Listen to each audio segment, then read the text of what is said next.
Good day to you. I'm sitting here in my front yard with my house behind me and thinking about all the space we have here in America. I think about that if I was living in Britain, a place that I have lived a few times, I would never be able to own this house, which my wife and I built in the year 2000.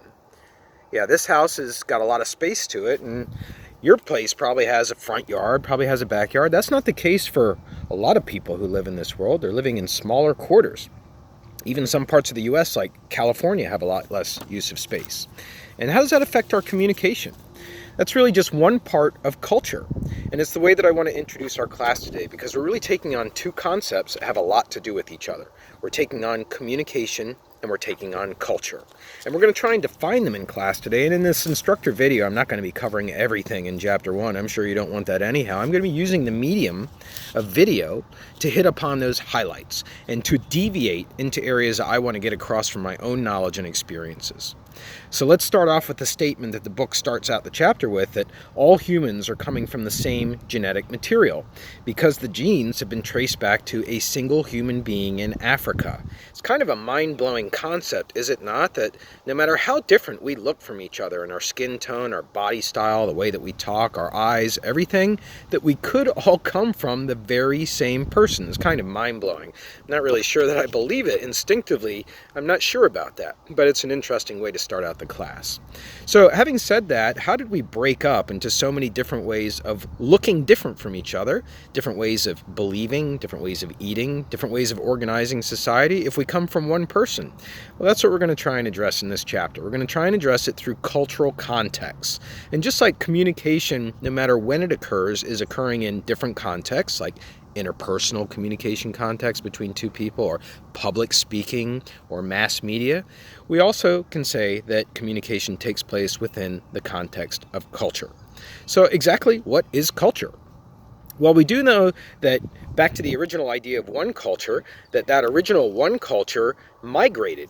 It originated in Africa, and as it migrated, it started to break up and go different directions. And the culture migrated because of food shortages and climate problems, extreme heat and arid conditions, if you know that word, where you can't grow anything. So people started migrating, and they split up, and some went to Europe, and some went to the United States. They came across the Bering Strait across Alaska. So when we talk about context for communication, one thing that we can say is at play is communication has been, when we talk about the context of culture for communication, one thing that we can say has been at play is geography. As our one culture has moved across the world, it's split up into different regions of the world. So that's my own thinking there. Now let's go into the book's thinking and talk about the different dimensions that the author, Fred Yant, says make up culture. And the first one is religion, right? Many of you in this class may think of yourselves as Catholic. Or you may think of yourselves as, oh no, we're not Catholic, we are Lutheran. And there's a big difference. But yet to a Protestant, a Lutheran and a Catholic seem very, very close. And to an atheist, a Protestant and a Catholic and a Lutheran seem very, very close. And a Muslim seems very, very different. And a Confucian seems very, very different. And so on. People define themselves by religion. I myself am an atheist. And so when people say things to me like everything happens for a reason, or you've got to use your God-given talents, those things do cause me to have a little bit of a bristling reaction. I think, oh, you're speaking to me assuming that I believe. I don't. Maybe you have a similar kind of feeling if you are religious and people talk to you as if maybe you might not be. I don't know. But religion is one particular way that we start to think of culture, that our culture and the way that we behave is dictated to, maybe dictated is too strong, by some of our religious beliefs. Certainly for some people, when it comes to things like sex before marriage or abortion, those kinds of things are dictated by some people's religions. Now let's go into the next dimension of culture, and that is national identity.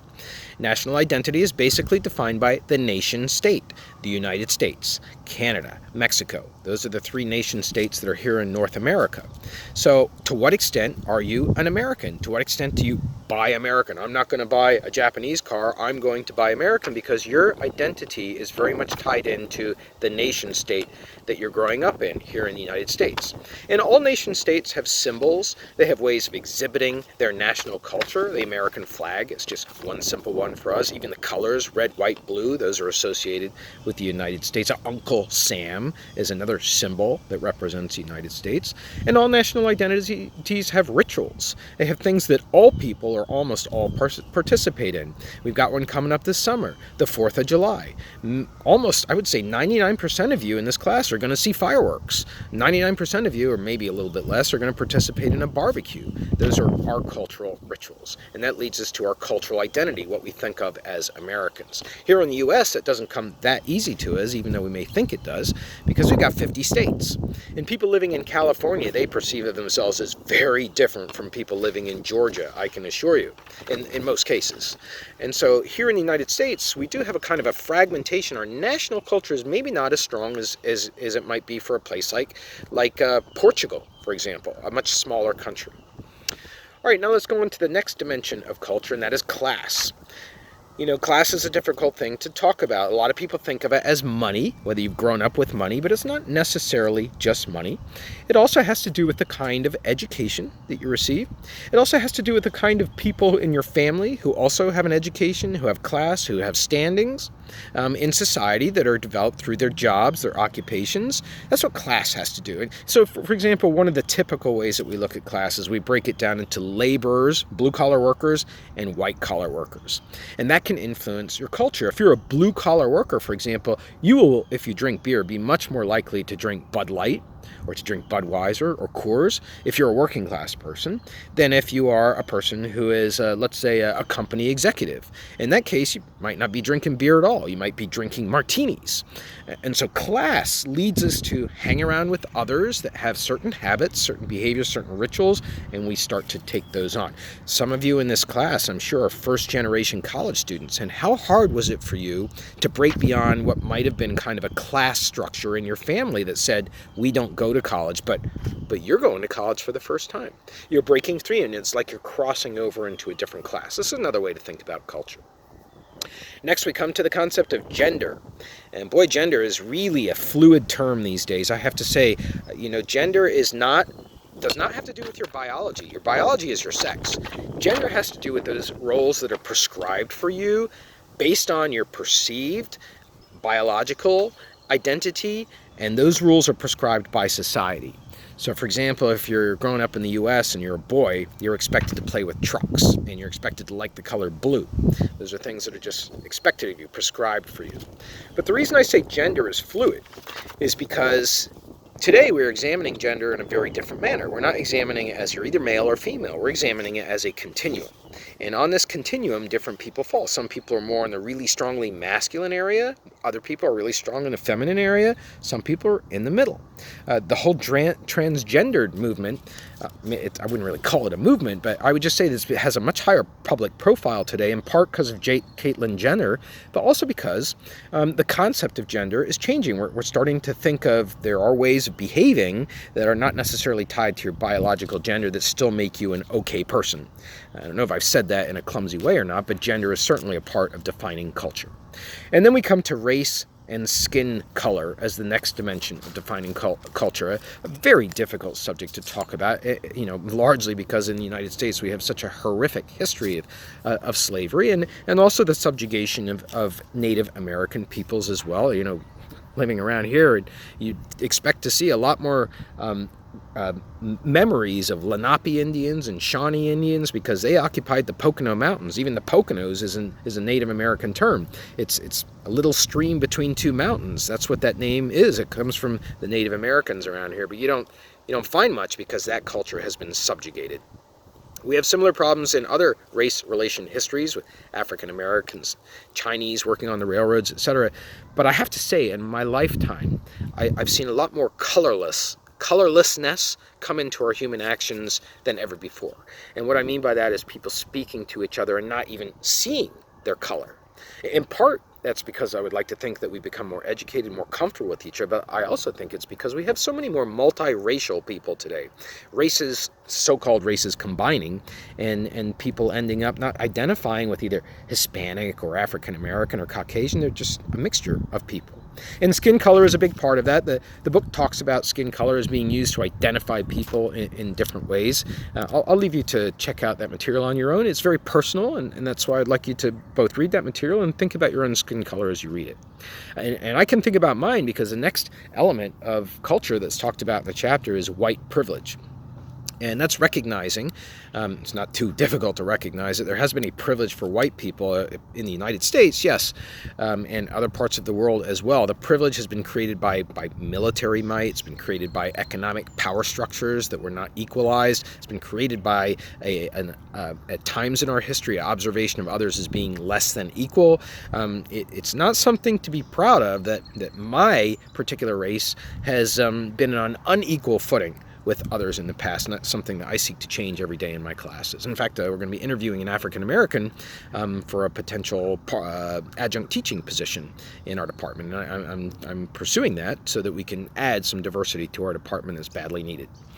Okay, now we're going to go on next to the next item, which is we're going to start talking now about different ways of viewing culture. And we're not talking about what defines culture. We're going to talk about different ways of viewing culture, how it breaks down. And one way that culture breaks down into what we call subcultures.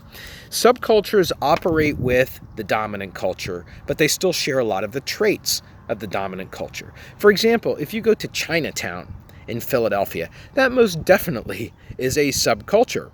But what is Chinatown largely based on? It's largely based on the buying and the selling of goods, a very American practice. And so Chinatown can exist in Philadelphia, and you can go there and you can buy dumplings, or you can buy vegetables, you can buy flowers, you can go eat Chinese food. And that in itself, food is something else that Americans, like all cultures, actually like to celebrate. So a subculture is a smaller culture. It has differences. The Chinatown differences are obvious if you go there. Everything's in Chinese, for example, even the street signs, the products that are sold. You find chicken heads, for example. They have their own unique practices, but they are sharing enough of the larger society's practices that they can still fit in. They're paying their taxes, they're opening during business hours that they're allowed to, etc. Now we come to a second. Oh, and by the way, before I move on past subcultures,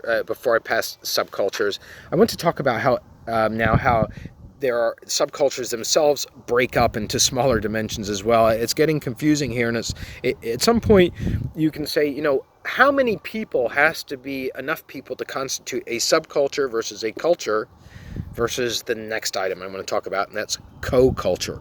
A co-culture is theoretically two cultures that exist within an area of land, a large geographical area, but those co-cultures have equal power in theory. And so this is where the Freddie Yount talks about what happened to the Native Americans, right? Ideally, they would have co-culture power. They would have maybe their own system of government here in the United States, maybe not, but at least they would have an equal amount of power. They don't. Native Americans are largely stuck on reservations, very, very difficult to get off of that reservation environment for reasons that are kind of endemic to that culture. But that's the idea behind co-cultures.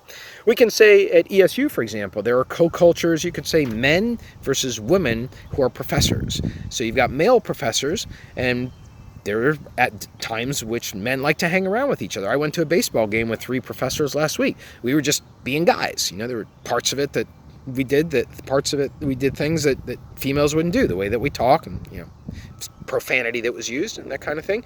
But females also have their own way of interacting, and is one more powerful than the other? Well, that's a question for you to decide. You really have to ask a male and a female professor, but theoretically they have equal power, equal ways of influencing society around them. That's a co-culture.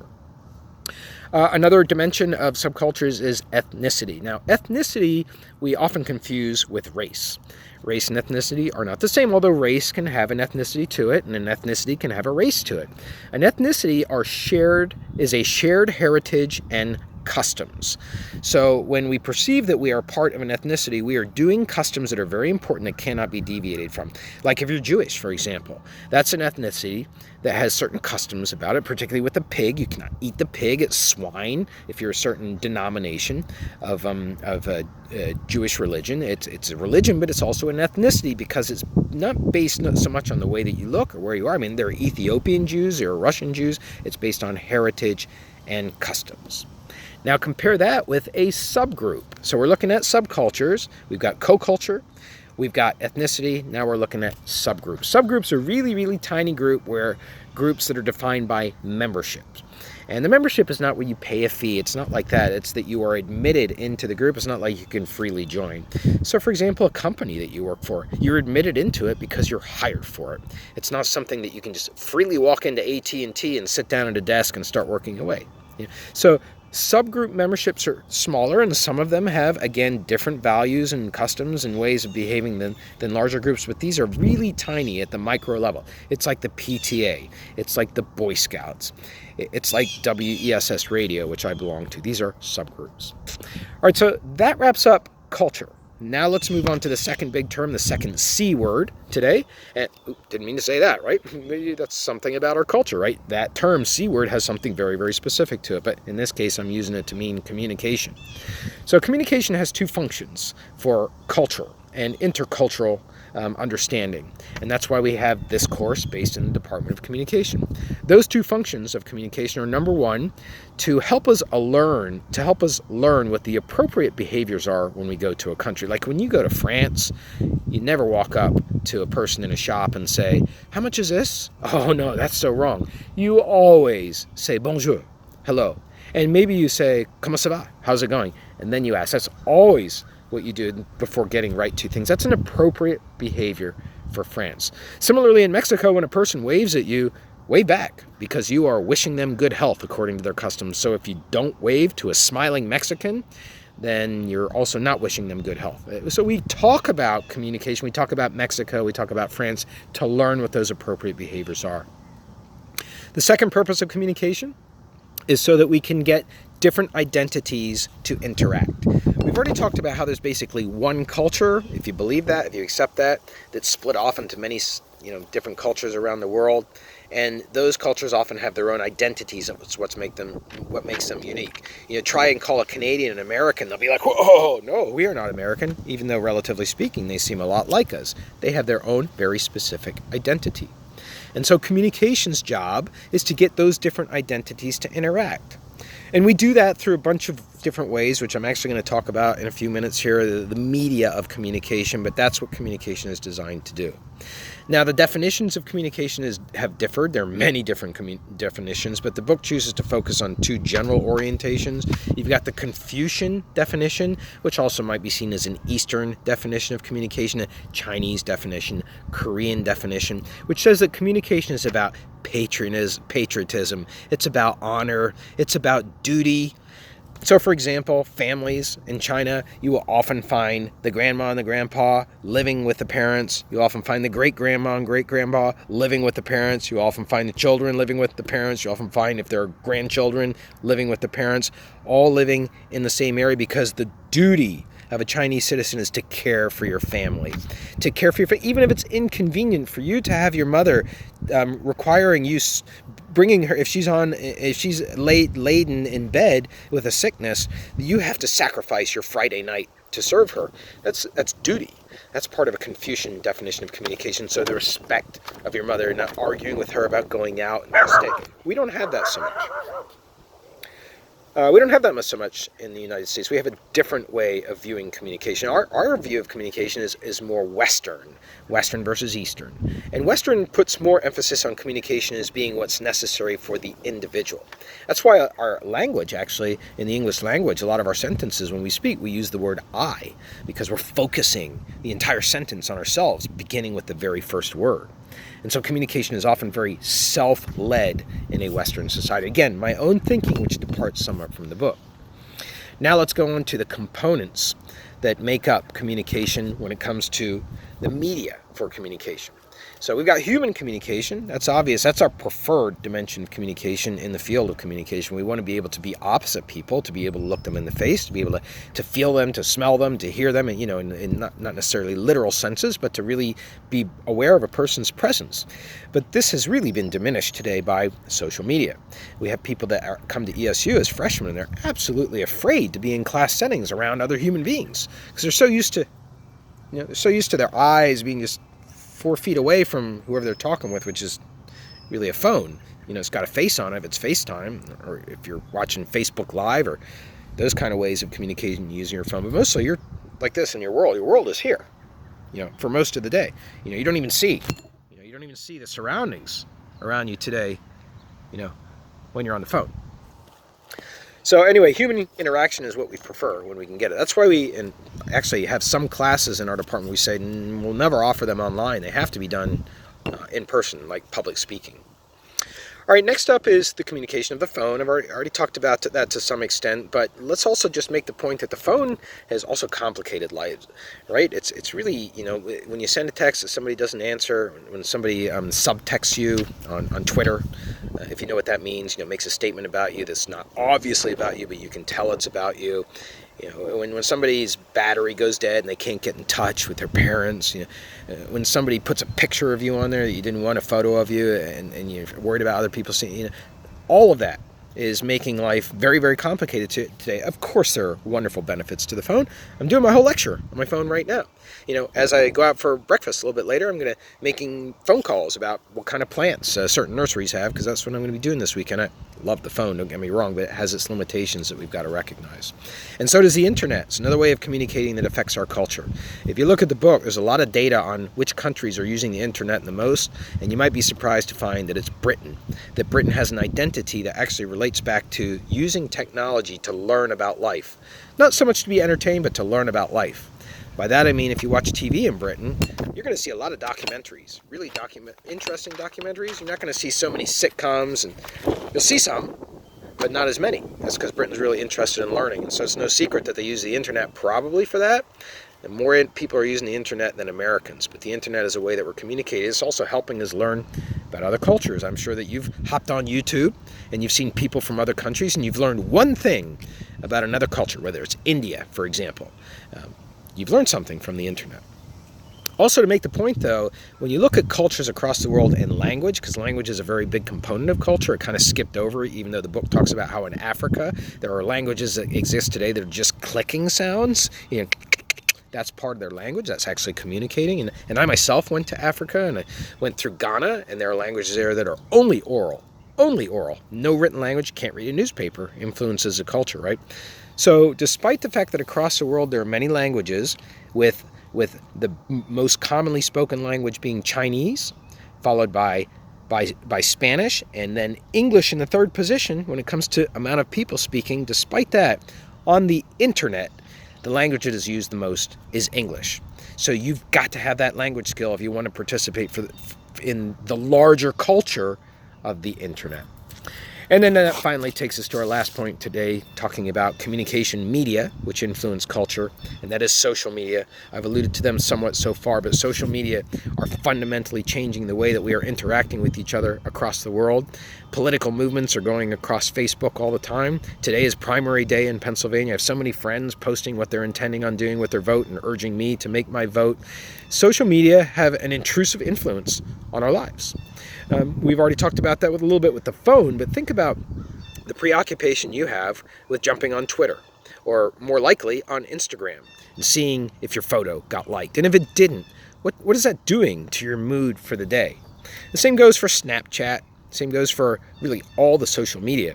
They have a fundamental presence in our life that has really etched its way into our psyche. And so we're using social media on an everyday basis, and almost in an addictive way, but it also is in some ways influenced the way that we perceive of our culture. Because if you're a young person, it's perfectly acceptable for you to go into a store, CVS, and be talking real loud on the phone, and go up, pay for the counter, etc., walk away. I say young person, by that I'm going to say below 30. But if you're a senior citizen, that's going to be considered to be very, very rude. So our culture is experiencing some strains, if you consider that to be a strain, from the way that we are using technology today to communicate, especially in the social media world. So that is going to wrap up then our very first chapter on culture and communication. Have a great day.